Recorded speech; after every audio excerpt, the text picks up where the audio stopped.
I'm Aubrey Sitterson, and this is SKALD. You're listening to the only story that matters, the only weekly, serialized sword and sorcery podcast in existence, and the only story podcast that's completely DIY. Every episode is written by me and recorded in one single, flawless take. This is the final episode of the show's 6th cycle.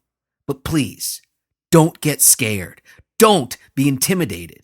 There is nothing wrong with starting here with this episode. That's because each episode of SKALD, while part of the ongoing story, is also a smaller story in and of itself. Listen to this episode, thrill to this episode, and then your next move is up to you. You can listen to the previous episodes of the podcast. You can check out the back issues on the SKALD YouTube page. You can buy the prose volumes from Amazon, or you can just wait until next week when a brand new episode of the show hits. This isn't me reading you a story. This is me telling you a story. This is SKALD, part 96.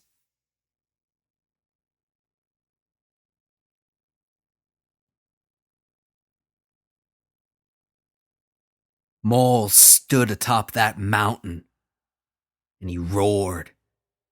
It was a roar of hatred without direction, of rage unceasing, of strength unyielding. It was a roar of triumph tasted but unrealized, and he let it issue forth from his cracked lips. Let it echo out amongst the clouds that surrounded him atop that newly grown summit. He let it rain down from the heavens upon that world, upon his home, the realm of men, until his eyes watered, his voice box shuddered, and his lungs emptied themselves of air.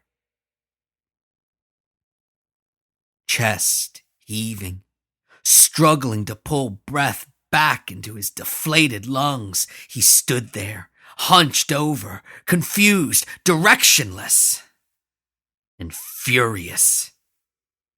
He had finally arrived. He had done the impossible. He had escaped captivity, punished his captors, broken old deals, suffered for it, made new ones, and found that the old were still in place, that the old ones could never be broken, that the old deal had been made, signed, and sealed long before he even knew of it, long before he had even been born. But he had done it. He had done it! He had traversed the sundered worlds and returned to where he belonged. Maul, the one true king of men, the one true king of flames and ashes, had returned home. He was armed with that blackened, blood-gorged, notched and gnarled branch of the world tree. His cudgel. He was sheathed in hardened skin, baked in the sun of a forsaken nightmare world, worn by a lifetime of suffering and injury, turned to leather, the better to protect him from that which assailed him, from all that which was launched toward him. And beneath that skin, beneath his leathery hide, lay another layer of protection, those eldritch runes, those twisting sigils, the ones that in an indecipherable whisper communicated a promise of power, an oath of protection. On his face, on that harrowed visage, there was a scar, long and angry, a slash of white cutting through his darkened skin, a slash of white that in being carved into his countenance had claimed his eye. One of his eyes was gone, forever lost to him, but the other, inside the other, within the other, there was something he had gained, something he had earned, had fought hard, fought endlessly to achieve. It was a bitter, weary knowledge. It was a familiarity with that unavoidable truth, that which man stands alone until he falls alone, that no man deserves anything but that which he can take, that which he does take. And in that knowledge, in that grim calculus, Maul had found something else. Freedom. On his body, he wore rags, nothing more. His feet and his hands were bare. He needed nothing to cover them, needed nothing to cover those extremities which, through use and through agony, had been rendered more callous than flesh. He had no bags. He had no satchels, because he had nothing to place in them. He needed nothing but that which he could take, that which he would take, that which he deserved. But beneath those rags, beneath those stinking, stained rags, resting against his heaving chest, was something else. That long, twisting, alabaster horn. He didn't have much, but he had enough. He was where he needed to be, where he should be, where he was meant to be.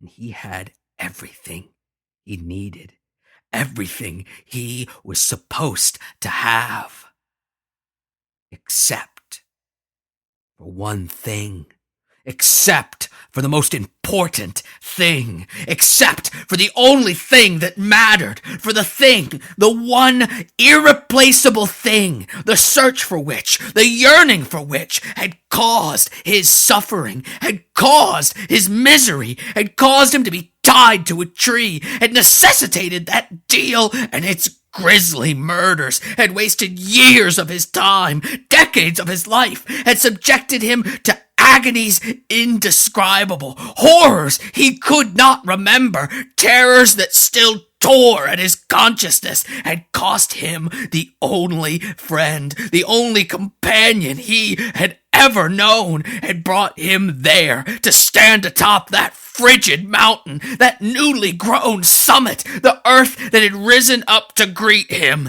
its rightful king. There was only one thing he needed, one thing he truly needed, and it was not there. His throne. And that is why he roared. That is why he screamed and he shouted. That is why he, in an animalistic, primal fury, attempted to summon up the flames he commanded, attempted to coax forth the ashes that sat at the center of all creation, the ashes to which all creation must eventually return. He had sacrificed everything. He had committed an eternity of atrocities to get there, to reclaim his throne, that which had been denied him for his entire life, only to find that it was not there. The throne was not there, was not anywhere that he could find it, was not anywhere that he could see it or even sense it. No, There was no throne in that world, in the realm of men, in what had become of it, in what it had degraded to. He looked down from his mountain, from that righteous seat that he had created for himself, that had been created for him out of necessity, that which had arisen because it had to arise. He looked out and he felt his body fill with disgust, fill with hatred, fill with longing. He did not know how long it had been. Time flowed differently across the sundered worlds. He did not know how many years that world had been without a ruler, how many generations it had been without one of his kind, how many epochs had passed without one of mankind's rightful regents holding the reins of that world. But he could tell, he knew that it had been far, far, far too long. Because in his absence, in his people's absence, their subjects had fallen into disarray. They had been kept busy, of course. Like the citizens of Ravenna, they had stretched out to the furthest reaches of their realm. But what they spread across the earth was not the strength and the power and nobility and the promise and the potential of man. No, what they spread was corruption, decadence, and shameful, shameful weakness. They had grown soft, aided and abetted by their civilization, that which they had willingly subjected themselves to, had allowed to ruin the best parts of them and amplify the worst until what was left was practically unrecognizable to one such as Maul. So he stood there, looking out at that ruined, defiled world, looking out at his world, the world that was his birthright, but had been wasted, been desecrated in his absence. He squinted his eyes and he stared off into the distance, stared into the sun as it set on the horizon, struggling to recognize the world that laid out before him. But as he did, as he struggled, as he hated, as he raged, he was interrupted by a flash of light, one that, though occurring behind him, managed to impossibly stretch its tendrils into the periphery of his vision. And out of that light, there came an agonizing scream. Maul spun around to face that blinding light, to face that terrible scream, turning just in time to lay his gaze upon a sight that made his stomach churn in its unnatural horror. Because as he watched, as he listened, the scream found form, found substance, found a body, pieced together from stray pieces of matter, from infinitesimally tiny bits of being pulled from the ether, components so small that they were invisible, practically non-existent, until that scream and that which emitted it began to pull them together with an undeniable gravity, a relentless attraction. Maul watched in horror, in rage, and in hate as the scream forced itself into existence, as it clawed into that world, into his world, into the realm of men. As that scream, as full of hate and rage and unquenched thirsting for vengeance as Maul himself was, as it found its form, as it built its body from nothingness until it stood there before him, scowling, panting, but as stoic and regal and terrible in her beauty as ever. Her face was a frozen mask of sheer, unmitigated hate, and it was flanked by the chunks of ice still stuck in her hair.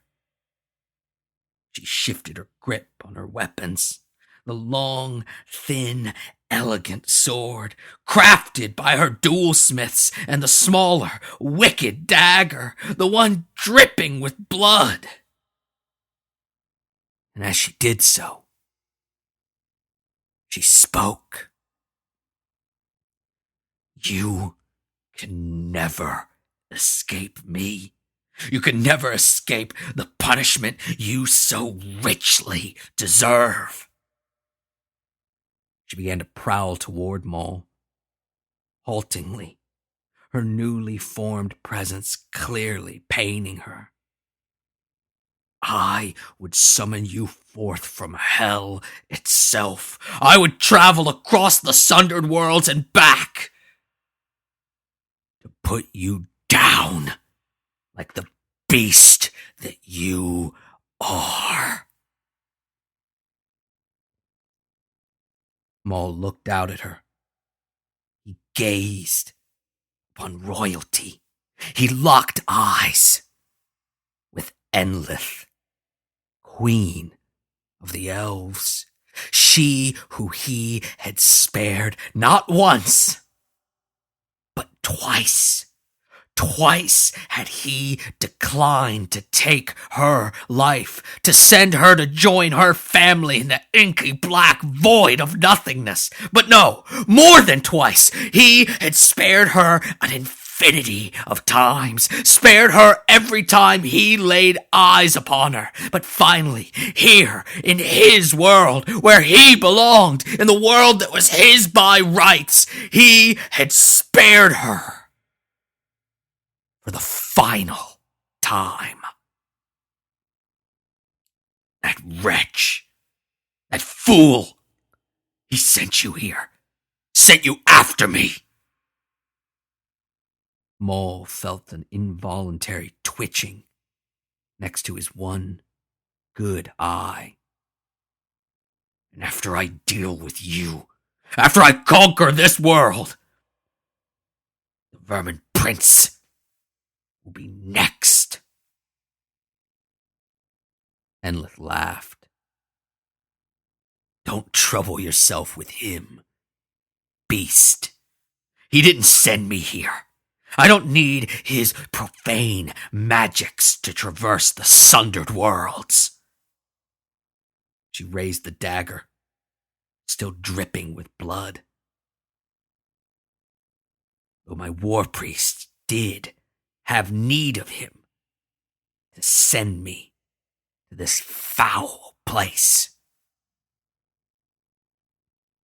Maul shifted his grip on his cudgel, that blackened, notched branch of the world tree. You shouldn't have come here.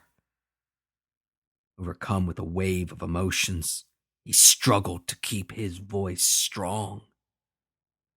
The Pharaoh are vanquished. The witch is dead. The border realm. It's yours. You should have gone home. I spared you.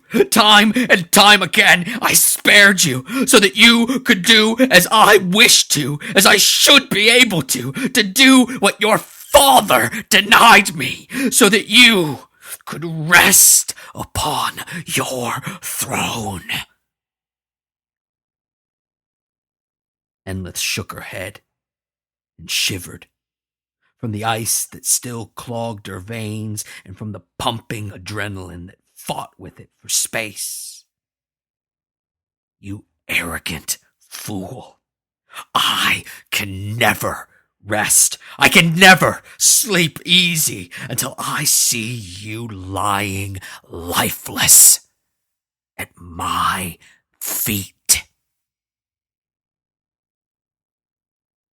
Maul lowered his heavy brows, casting a long shadow over his good eye and the scarred socket that sat next to it.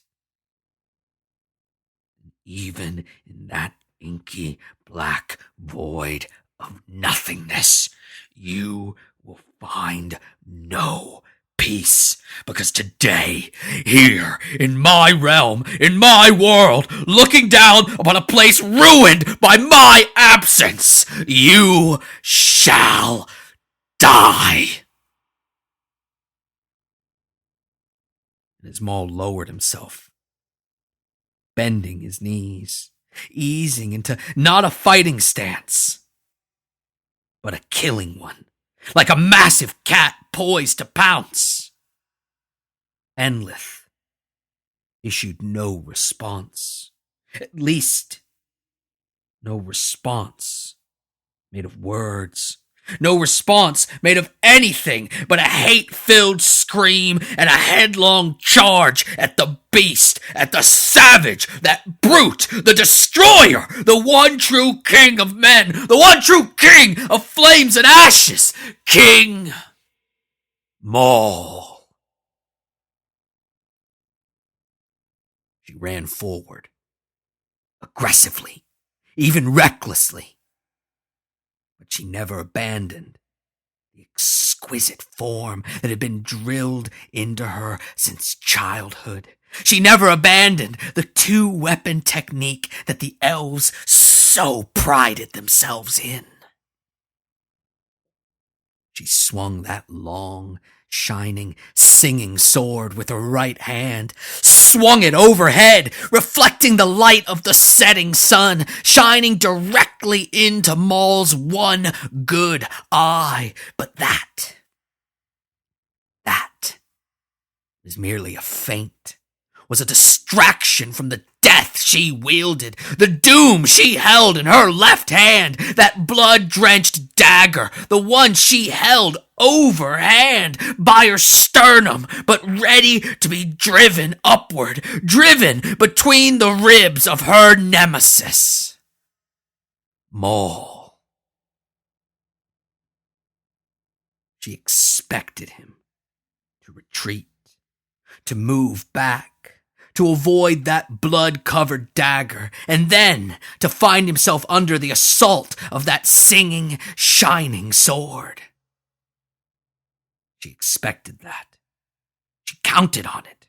She relied upon it, because she, ever so briefly, had forgotten who it was that she faced, had forgotten that the man before her would never back down, could never back down, and instead, she watched as Maul leaned in. Maul met Enlith's charge willingly, hungrily, masochistically. He allowed his stomach, that leathered flesh, those twisting runes, the rags that covered them, he allowed them all to accept Enlith's proffered dagger, which found its mark, slipping upward between the ribs of the destroyer, who hissed as he sucked in breath through his clenched teeth. And as Maul sucked in breath, Enlith expelled it out, gasping in shock and in awe and in delight at her good fortune, at her success at seeing her first attack strike true, even as her other blow, that of her shining, singing sword, failed to land, failed to even lower, as she was now too close to her target, as she was practically embracing her nemesis. She was overjoyed, so delighted that she did not notice that Maul, with the caginess, with the agility that can only come from a lifetime of struggle, a lifetime of combat, a lifetime of agony, she did not notice that he had shifted, that he had twisted so that while her dagger did indeed bite into his leathery, scarred, and painted flesh, though it did slip up between his ribs, it failed to pierce any of his vital organs. But by then, it was too late. It was far too late. Because Maul's left arm, with its empty left hand, it had wrapped around her, holding her close with a murderous version of the embrace that he had always wished to bestow upon her. And Enlith was helpless. She had nowhere to go. She could not escape. Maul's thick, heavy arm was like a band of iron, clutching her to him as his hot, panting breath scalded her face, melting the ice that still clung to her hair. And Enlith could not even defend herself. She could not lash out. She could not even strike the brute, because her dagger, though it had tasted his flesh, it was now embedded too deeply. It was stuck between his ribs, and she was too close, held too tightly to change her grip, to remove the blade from the sheath of flesh and of bone where it resided. And her other blade, the pride of the dual smiths, that shining, singing sword,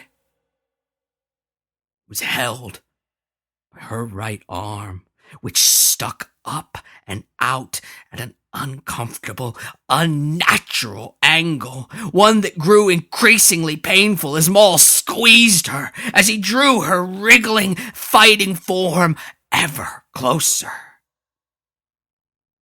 She could not bring the sword down. She could not slash or thrust. She could not parry or block. She could do nothing but look into the crazed, fire-filled eye of her destroyer.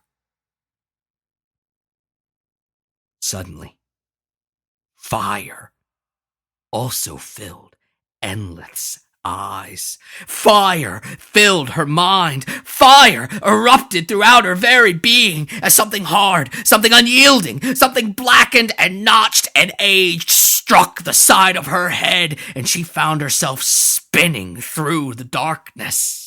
Maul had done that which was most natural to him, had done that which came so easily to him. He raised that simple club, that brutal cudgel, and he lowered it quickly, artlessly, efficiently, smashing it into the side of Enlith's head.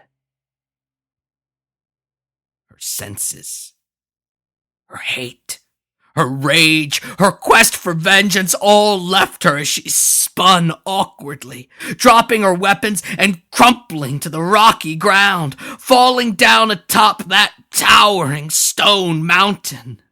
All that was left in her mind, all that was left in her consciousness was agony and a growing kernel of something else, something she had never allowed herself to experience, a bitter, awful taste that would not abate. Regret. But she had no time to muse on it. No time to ruminate on it. No time to do anything but fill her lungs with air one final time before Maul's heavy, calloused hand wrapped itself around her throat. He kneeled above her, pinning her neck to the ground, squeezing the life out of her as her hands reached and clawed futilely for the weapons she had dropped. And above her, above him, Maul held that cudgel, held it high, perched upon an invisible ledge, ready to come crashing down, ready to shatter Enlith's skull upon the anvil of that stone mountain. This is your choice, all of it, your choice. Maul screamed, clenching his one good eye shut, spittle flying forth from his lips. You didn't have to come here. All I wanted was to be free. All I wanted was what's mine, what's rightfully mine, what I deserve. A croak slipped out from between endless, frost-covered lips. Please, Maul. No, you don't get to ask me. You don't get to ask me for anything. Maul squeezed her throat tighter, eager to keep any other pleas, any other requests trapped inside her dying body. I spared you. And do you even know what it cost me? Maul let out an animal scream, not because he wanted to, but because he had to. We could have been together. We should have been together. It's what I wanted, what we deserved, what was right. We should have ruled the sundered worlds together. But you.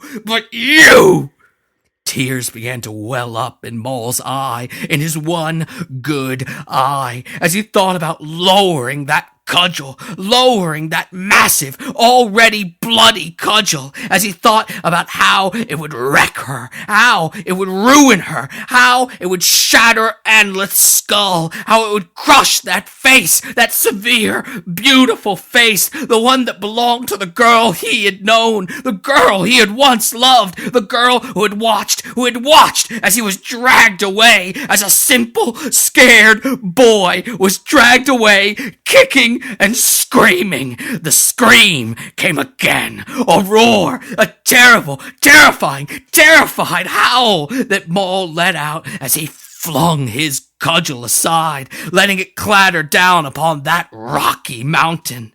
And as his scream abated, he lowered his now empty hand, allowed it to join the other, wrapping itself around Enlith's slender, twitching neck. She would never stop. She would always hunt him. She would always plague him. He had to do it. He had to kill her, but he didn't have to destroy that face, the one that he had loved. You fool! You stupid woman! He ceased fighting the tears. He allowed them to flow unchecked from his one good eye, to awkwardly fall from the ruined, scarred socket that lay next to it. You did this. This was your choice. This was your doing. We could have ruled this world and every other. We could have ruled all of creation together, but now... He cinched his grip tighter, watching as her eyes, pleading, going dark, watching as they bulged out from her skull. Now, I will burn it alone. Enlith's body shook and emitted its death rattle. But Maul could not hear it. No one could hear it.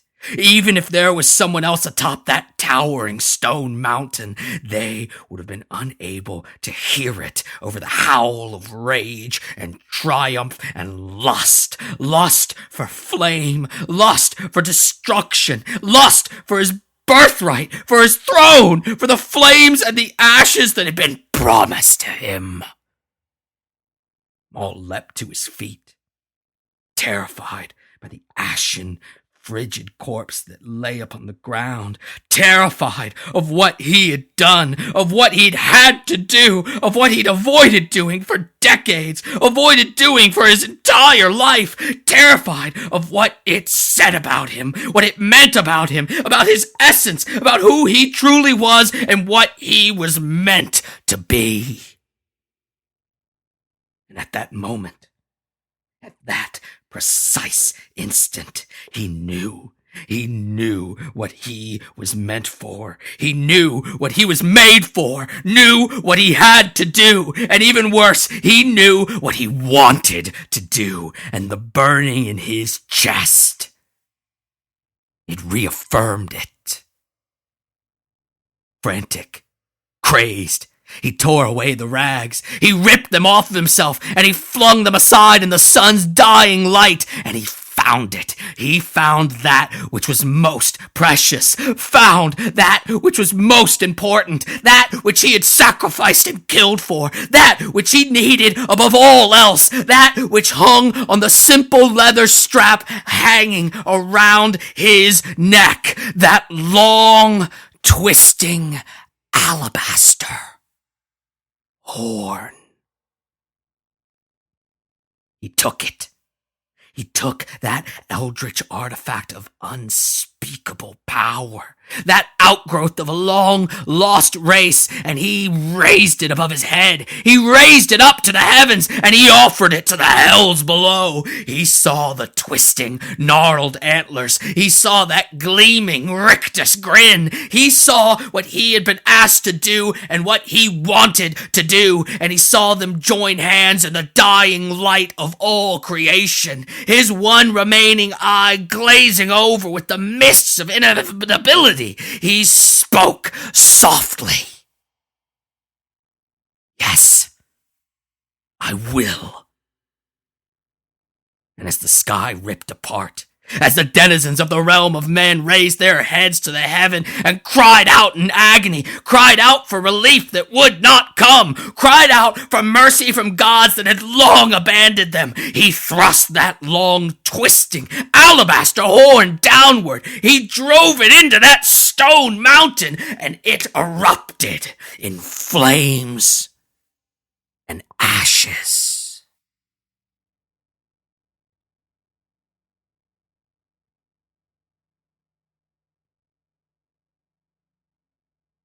Thanks for listening to the very best episode of SKALD yet.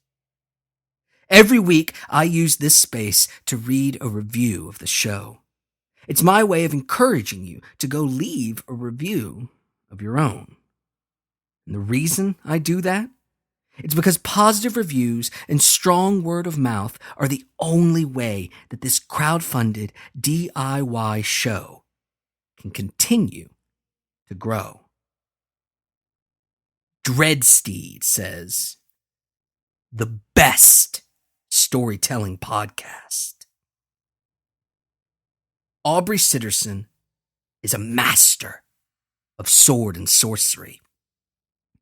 His grim storytelling will satisfy even the most nihilistic listeners. Do not miss out on this show. SKALD is great because it's weird. It's bizarre. It's a strange thing, both in the story being told as well as its unique format and approach. But while all of that makes the show great, it also makes it very, very niche. And because it's not a product for a mass audience, I depend on your Patreon support to keep it going. Head to patreon.com/skald today to do the right thing. Throw a few bucks a month into the hat. A few dollars for 4 brand new episodes of SKALD each and every month. That is the best deal that you're going to find anywhere. Patreon.com/skald. For more information on me, the SKALD Prose volumes, my comic book writing, signed copies of my work, my wrestling talk show Straight Shoot, my bio, contact information, social media, and more, get yourself to aubreysitterson.com. It is weekly recommendation time. Typically, I use this space to promote a novel or a comic or a metal album, something that might be considered pretty on brand for SKALD. But this week, I'm going a little further afield. I absolutely realize that it won't be for everyone, but I have to give a shout out to the absolute best thing I read this past month. Jacobin Magazine. It's a full-on, unapologetic, socialist publication, so again, it's not going to be for everyone. But If you're on the left side of the political spectrum and you find yourself increasingly disillusioned with the status of liberal politics in America, their newest issue is most definitely worth a read, as it discusses the type of socialist party America needs and the hurdles to creating one, as well as going in depth with the history of socialist parties in America, stuff that my high school education completely ignored. Check out their website at jacobinmag.com. That's JACOBINMAG.com. And if you dig it, I wholeheartedly suggest that you subscribe to their print publication. Thanks for listening. I'll talk at you next week.